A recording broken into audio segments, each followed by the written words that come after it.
खबर हनुमानगढ़ के नौहर से है, जहां राजस्थान के राज्यपाल कलराज मिश्र शुक्रवार को एक दिवसीय नौहर दौरे पर रहे। नौहर पहुंचने पर पुलिस प्रशासन द्वारा महामहिम राज्यपाल को गार्ड ऑफ ऑनर दिया गया। बाद में नौहर के बिहानी परिवार द्वारा 6 करोड़ की लागत से नवनिर्मित गौरीशंकर बिहानी राजकीय कन्या महाविद्यालय का लोकार्पण राज्यपाल कलराज मिश्र ने किया।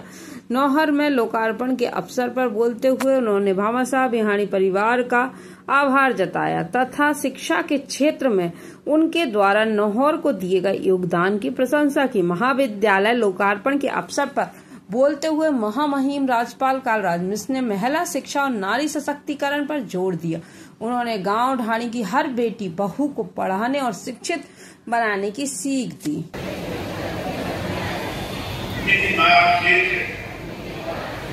शुक्ल सप्तमी संवत 2006 विक्रमी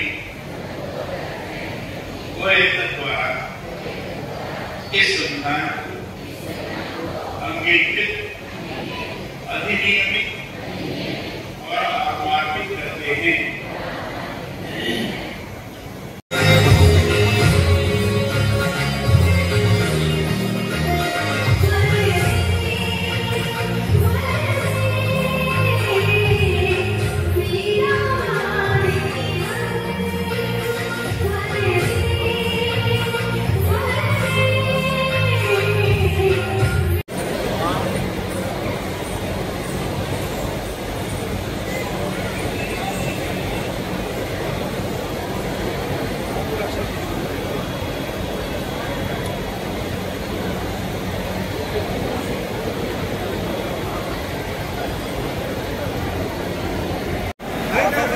कार्यक्रम का शुभारंभ करें।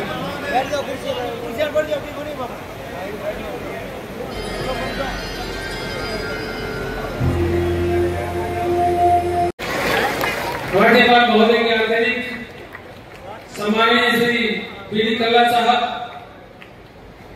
पूर्व मंत्री आसाम सरकार माननीय विधायक महोदय अभिजीत जी चौहान और निवेदित करूंगा लक्ष्मी नारायण जी बिहानी और श्री ओम नारायण जी बिहानी से कृपया आप मंच पे स्थान ग्रहण करें।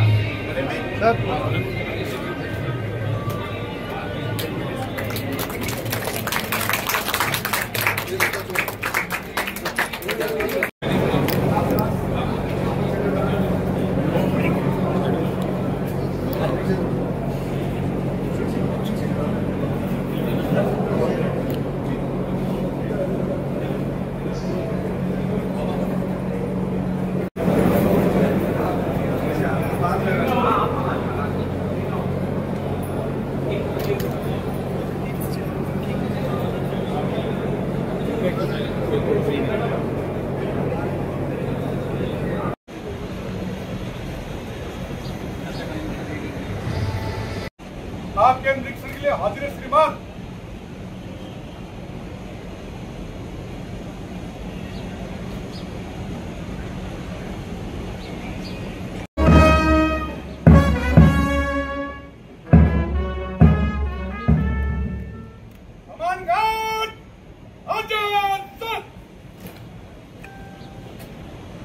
लोग मत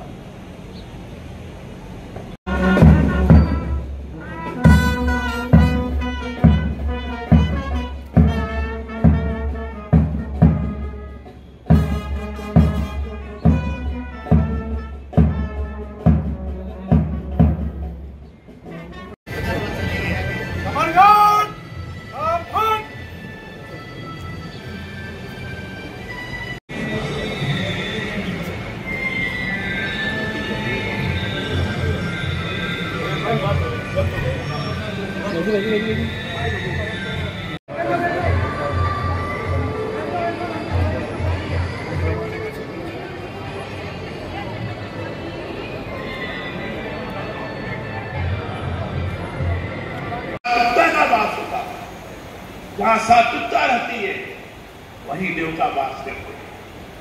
इसलिए इस बात का दुख है हमारी बहनें आगे बढ़ रही, अब बहुत तेजी से आगे बढ़ रही। इस समय किसी भी क्षेत्र में आप देखें, चाहे सैन्य के क्षेत्र में, सेना के क्षेत्र में देखें, चाहे अंतरिक्ष के क्षेत्र में सब कहा गया। शिक्षा के लिए किया कार्य श्रेष्ठ कहा गया। परंतु मैं मानता हूं कि कन्या शिक्षा के लिए किया कार्य सर्वश्रेष्ठ होता है। जहां बालिकाएं आगे बढ़ती हैं वहीं समाज भी तेजी से विकास की राहों को उन्मुख होता है। मैं यह मानता हूं कि किसी भी राष्ट्र और समाज के विकास का प्रमुख आधार महिला शिक्षा ही है। जैसे जब कभी महिला शिक्षा के लिए किसी समर्पित कार्यक्रम में जाना होता है तो सर्वाधिक सुखद अनुभूति होती है नारी शक्ति रूपा है।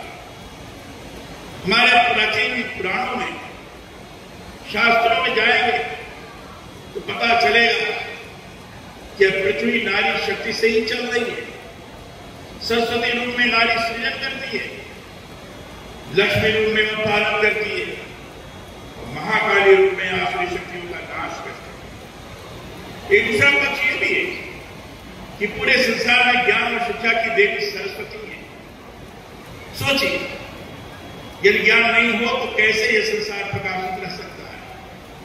इसी तरह धन धान्य और संपत्ति की देवी लक्ष्मी है। उसी से सारे कार्य संसार में होते हैं। शक्ति रूप में दुर्गा न हो तो संसार में बुरी शक्तियों का ही वास होता जाएगा। यानी पूरी यह धरती नारी की देवी रूपों में अपने अस्तित्व को बचाए हुए है। आधुनिक परिप्रेक्ष्य में सोचता हूं तो यह भी लगता है कि महिलाएं संवेदनशीलता से निर्णय लेने में ही नहीं अगर सामयिक हित की सोच से कार्य करने में भी पुरुषों से कहीं अधिक बेहतर होती जा रही है। उनकी प्रतिभा को यदि अवसर मिलते हैं तो वे अधिक तेजी से आगे बढ़ पूरे समाज के विकास का मार्ग प्रशस्त करती है।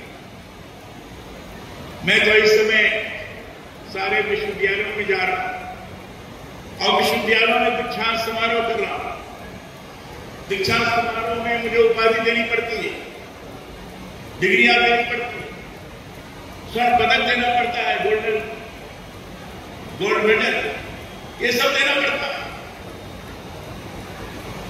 जो पीएचडी है उनको भी उपाधि देनी पड़ती है। और आपको जानकर प्रसन्नता होगी, लगभग 16 विश्वविद्यालयों में जा चुका हूं, सर्वेक्षण कर चुका अभी तक कभी इस बार तो सभी में लड़कियां सबसे आगे आई। गोल्ड मेडल प्राप्त करने में लड़कियों की संख्या अगर 80% कहें तो अतिशयोक्ति नहीं होगी। शिक्षा के क्षेत्र में अपनी प्रतिभा का जिस तरीके से उन्होंने प्रदर्शन किया है, प्रकटीकरण किया है, ये बड़ा स्तुत्य है, प्रशंसा योग्य है। और इस बात का पता लगता है कि लड़कियों को अगर अवसर प्रदान किया जाए तो किसी भी क्षेत्र में आगे बढ़ सकते। अभी 2 दिन पहले मैं कृषि विश्वविद्यालय गया हुआ था। कृषि विश्वविद्यालय में सामान्य तौर पर लड़कियां कम पढ़ती हैं, लेकिन इस विश्वविद्यालय में हमने गोल्ड मेडल दिया। आप ताज्जुब करेंगे, उसमें 85% लड़कियां थी। क्यों? इस बात को प्रकट करता है कि जिस क्षेत्र में बालिकाओं को अवसर प्रदान किया जाता है, माता और बहनों को अवसर प्रदान किया जाता है, तो उस क्षेत्र में अगुवाई करने में वो सक्षम होती हैं, समर्थ होती हैं। ये भारत के लिए बड़ा शुभ लक्षण है, भारतीय समाज के लिए बड़ा शुभ लक्षण है। वही सच्चा कर्मयोगी होता है। मेरे पिहानी जी ने अपने उद्बोधन के दौरान कहा और अपने विचार को जिस तरीके से व्यक्त किया, ये स्वयं लगा कि उन्होंने समाज सेवा के लिए, लोगों की सेवा के लिए पूर्ण रूप से ईश्वर के प्रति, ठाकुर के प्रति समर्पित होकर काम करने का निर्णय किया है। यह वही व्यक्ति कर सकता है जिसका हृदय निश्चल हो, जिसके मन के अंदर आम व्यक्ति के प्रति संवेदनशीलता का भाव हो। मैं इसके लिए आपको बहुत बहुत साधुवाद देता हूं, बहुत बहुत साधुवाद। उद्योगपति स्वर्गीय गौरीशंकर बिहारी द्वारा किए कार्य और उनके बाद उनके पुत्रों द्वारा उनके के कार्य को आगे बढ़ाने की पहल इस रूप में करनी है कि उन्होंने अपनी